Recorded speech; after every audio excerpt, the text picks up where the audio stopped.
ലഹരി ആദ്യം നമുക്കൊരു സുഹൃത്തിനെ പോലെ തോന്നും.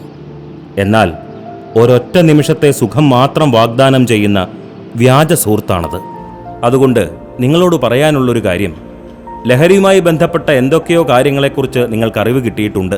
പക്ഷേ ആ അറിവ് പൂർണ്ണമാകുന്നില്ല എന്നതാണ് സത്യം. അതായത് ശരീരത്തെയും മനസ്സിനെയും താത്കാലികമായി മോഹിപ്പിക്കുന്ന, പക്ഷേ ഒരു നാൾ എല്ലാം തകർക്കുന്ന ഒരു മാരക വിപത്താണ് ലഹരി. ലഹരി ഉപയോഗിക്കുന്നവർ തേടിപ്പോകുന്നത് അവരുടെ മാത്രം സുഖം. അങ്ങനെയാണോ നമ്മൾ ജീവിക്കേണ്ടത്? അല്ല. ജീവിതമാവണം നമ്മുടെ ലഹരി. കേൾക്കുമ്പോൾ തമാശയായിട്ട് തോന്നാം, എന്നാൽ അങ്ങനല്ല. നമ്മുടെ ജീവിതത്തെ മുന്നോട്ട് നയിക്കുന്നത് പ്രതീക്ഷകളാണ്. എന്നാൽ ആ പ്രതീക്ഷകളെ തകർക്കുന്ന ഒന്നാണ് ലഹരിയുടെ ഉപയോഗം. എനിക്ക് അറിയാവുന്ന ഒരു കുടുംബത്തിൻ്റെ കഥ ഞാൻ നിങ്ങളോട് പങ്കുവയ്ക്കാം. നിങ്ങളെപ്പോലുള്ള ഒരു കൊച്ചുകുട്ടിയുടെ കഥ. ഈ ടൈമിലെ ഏറ്റവും ഉയർന്ന മാർക്ക് നേടിയ ജോയ് മോന് പ്രത്യേക അഭിനന്ദനങ്ങൾ.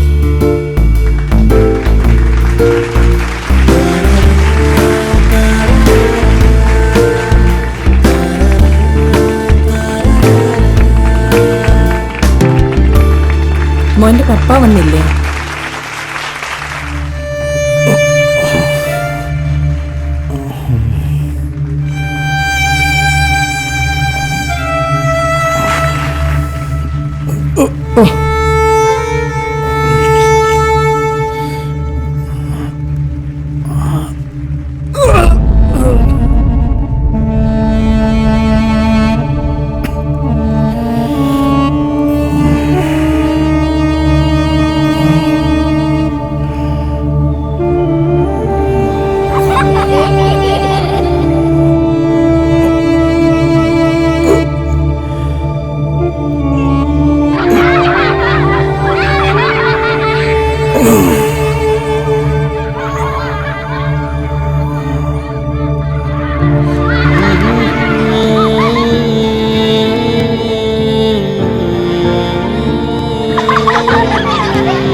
ആകെ മൊത്തം പ്രശ്നമാണ് ജോയ്മോനെ.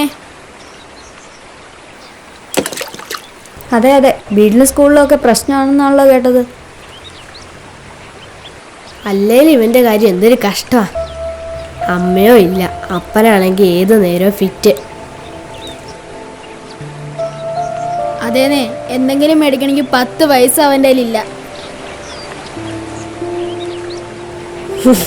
കാശുമില്ല, കൂട്ടുകാരുമില്ല, കഷ്ടം.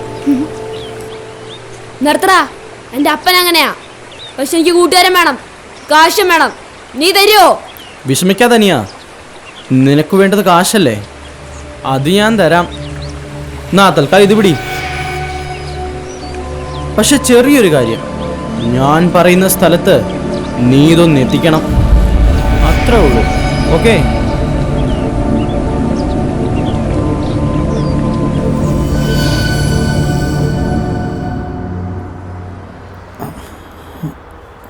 ഹലോ, ഞാൻ ജോയ്മൻ്റെ ടീച്ചറാ. അല്ല, കുറച്ച് നാളായിട്ട് ജോയ്മന് എന്തൊക്കെയോ ചില മാറ്റങ്ങളുണ്ടല്ലോ. പഠിത്തവും കുറച്ച് പുറകോട്ടാണ്. അതല്ല, ജോയ്മോനൊക്കെ നല്ല ഭാവിയുള്ള കുട്ടിയാ. നമുക്കവനെ കുറച്ചുകൂടി ഒന്ന് ശ്രദ്ധിക്കേണ്ടേ?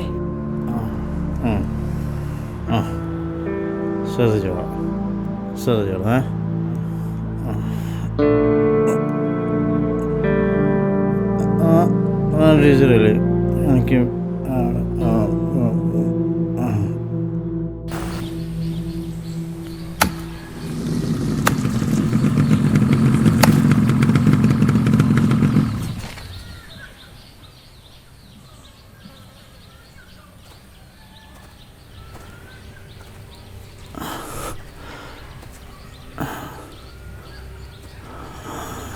ജോയ്മോൻ്റെ വീടല്ലേ ഇത്? അതെ. ആരാ ജോയ്മോൻ്റെ?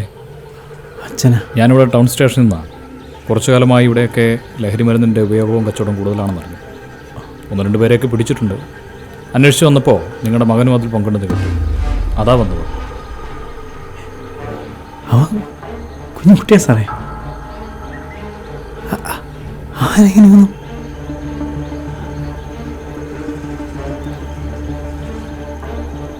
എനിക്കറിയാൻ പറ്റില്ല സാറേ. ഏതായാലും കൊച്ചിനെ കൂട്ടി സ്റ്റേഷൻ വരെ ഒന്ന് വരണം, നാളെ തന്നെ. അന്വേഷിച്ചപ്പോൾ നിങ്ങളും അത്ര മോശമല്ലെന്ന് കേട്ടു. ഒരു കാര്യം ഓർക്കുക, നമ്മുടെ മക്കൾക്ക് നമ്മൾ മാത്രമേ ഉള്ളൂ.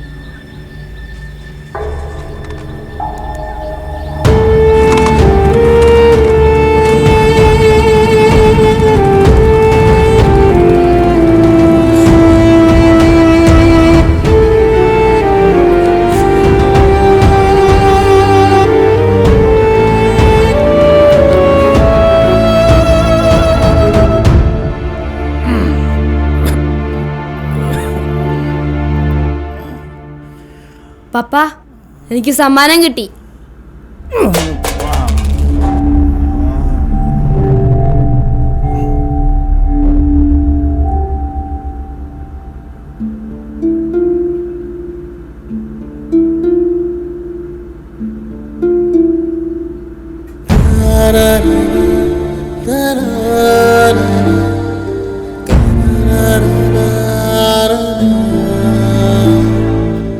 ജേക്കപ്പേട്ടാ,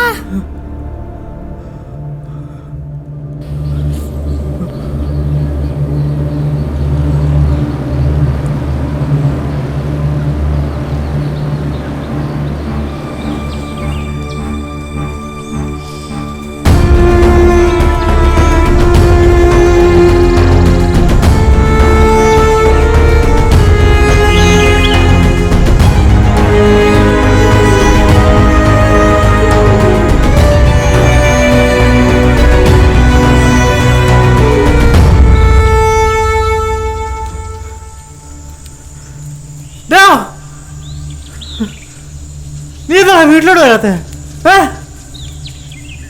എടാ നിന്നോട് ചോദിച്ചേ എന്താ വീട്ടിലോട്ട് വരാത്തേന്ന്. ഇപ്പൊ അങ്ങോട്ട് വന്നിട്ട് ഇപ്പൊ എന്തിനാ? ഒരു വീട്. നിന്നോട് വരേക്ക് വീട്ടിലോട്ട് വരാനേ പറഞ്ഞേ.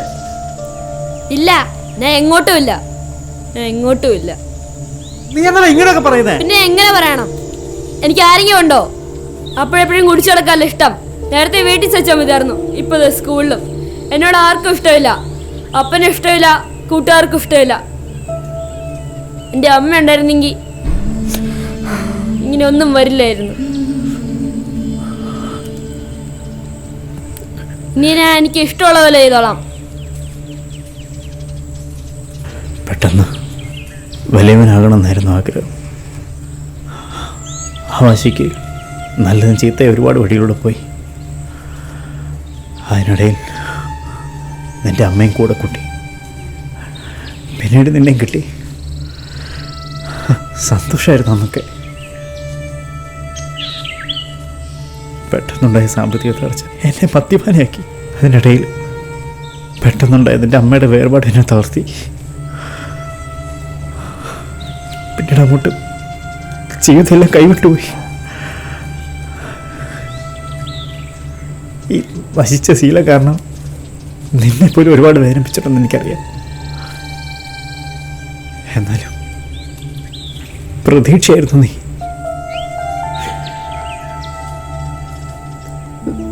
നിർത്തണമെന്ന് പലതവണ ഞാൻ ആഗ്രഹിച്ചിരുന്നു, പക്ഷെ പറ്റുന്നില്ലടാ. അവന് നിന്നെ ഒത്തിരി ഇഷ്ടമാണ്. നിനക്ക് വേണ്ടി ഞാനിതുകൂടെ ഉപേക്ഷിക്കാം. കാരണം എനിക്ക് നിന്നെ വേണടാ. ജോയ്മാനെ, ഈ അപ്പം നിന്നെ ഒന്ന് കെട്ടിപ്പിടിച്ചോട്ടടാ.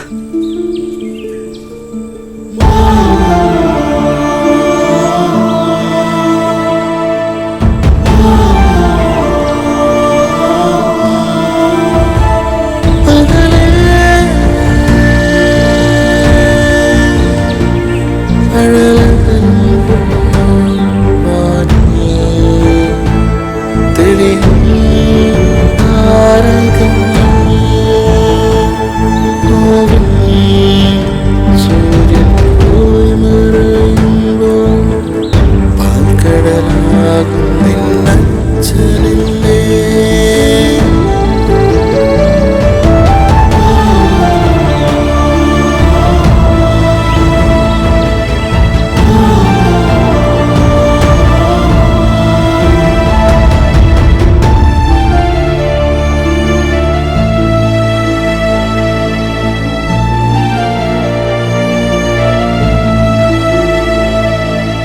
ജോയ്മോൻ്റെ കഥ നിങ്ങൾക്ക് ഇഷ്ടപ്പെട്ടല്ലോ അല്ലേ?